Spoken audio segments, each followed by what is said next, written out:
An update on what's been happening in Gaza. On both Thursday night and Friday night, there were airstrikes, artillery fire, and shelling in Gaza City and uh, Khan Yunis. Uh, several Palestinians have been murdered, and many casualties, obviously, as a result of this, have occurred.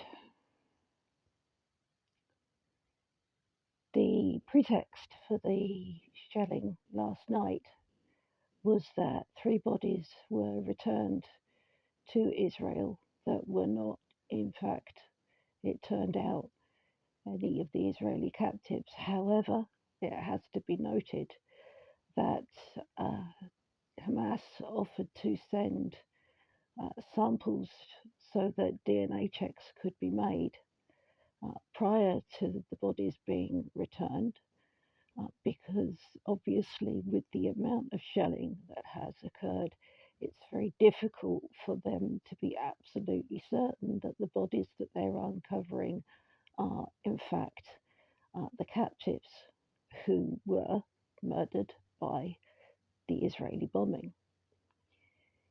Israel refused that offer.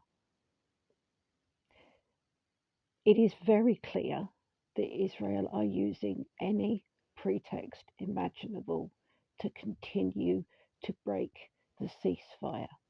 There has now been more than 130 violations of the ceasefire. At least 110 people have been murdered by those violations, countless casualties.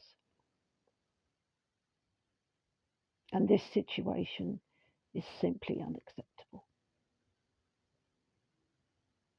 It should also be noted that there are more than 10,000 Palestinians still unaccounted for under the rubble, and every time there is more shelling and more bombing, it only makes it harder to retrieve those bodies, and that, I suspect, is deliberate.